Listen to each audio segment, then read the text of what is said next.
And as we predicted, our Democrat colleagues have immediately opened up with claims of conspiracy theories, MAGA extremism, mock outrage.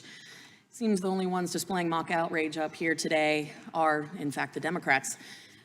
Because according to them, journalists who appear before us aren't journalists, and you here today are not whistleblowers, but we in fact know that you are. But interesting times.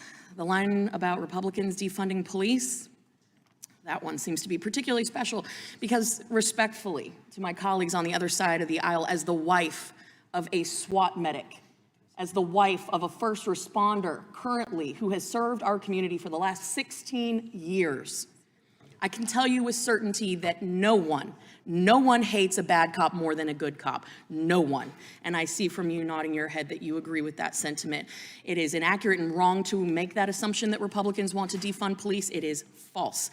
Because forcing a political agenda down the throats of our hardworking men and women of the FBI with the threat and then subsequent follow through of retaliation because they are whistleblowers, because they didn't want to break the law, because they knew that it was wrong to target Americans without cause, and they swore an oath to the United States Constitution, not to a political party.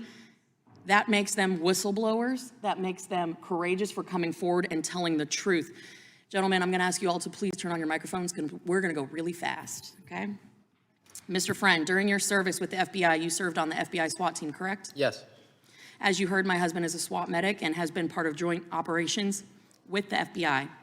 So I would like to know, what is the threshold for these call-outs? And can you briefly detail the type of crimes warranted for an FBI SWAT team call-out? There's a threat matrix, the SWAT matrix, in order to utilize the tactical team, but it could be as easy as somebody being in possession of a firearm or a request from a local agency just to use the FBI SWAT team. Okay, so Mr. Friend, your security clearance was suspended by the FBI after raising concerns for the use of excessive force with regard to the use of FBI SWAT teams to your direct supervisor, correct? Yes. Would you consider this retaliation? Yes. Thank you. Mr. O'Boyle, you were suspended without pay from the FBI on September 23rd, correct? I was initially suspended on the 26th. The suspension of pay came a little bit later. Thank you for that clarification. You had raised concerns to your chain of command when no action was taken, that you reported these concerns then to Congress, correct? Correct. Once you contacted Congress, you were then suspended. Your top secret security clearance was then suspended for those protected disclosures to Congress, correct? Correct.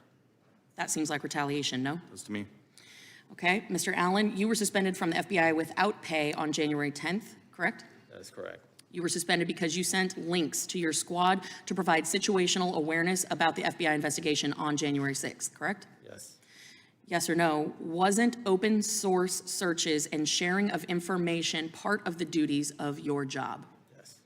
And subsequently, after doing your job and your supervisors not liking the tone of the open source articles you provided because it didn't fit the FBI's narrative, your security clearance was revoked, correct?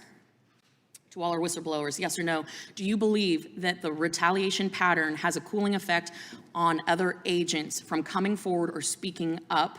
Yes or no, Mr. O'Boyle? Absolutely. Yes. Yes. Do you believe that the FBI is purposefully hostile to you for that reason, to keep agents from speaking up? Yes. Yes, without question. Yes. So I think it's clear we have a pattern here. If you speak up about the abuses you are seen as an agent, or are sharing information that may not fall in line with the FBI's political narrative, you will be suspended without pay, have your security clearance revoked, and your life will be turned upside down. It's pretty clear that the MO is if you don't comply, they will retaliate. If you don't agree with the political agenda, you get suspended. And they do it in such a way to deter others from speaking up and speaking out. That, ladies and gentlemen, is the weaponization of government. That is the weaponization of government, and that is why we are here today. Not because we have a political agenda, not because we are here to go over events of the past. We want to fix it. We have to expose it, stop it, and prevent it from happening again. That is why we are here. These men are whistleblowers. The gentlemen who came before us in previous hearings, they were journalists. And just because you don't address them as such does not mean that they are not who they say they are. They have been retaliated against. And regardless of your party affiliation, this behavior is unacceptable, and we need to stop it. Republicans, Democrats, independents alike, this is a concern we should all share.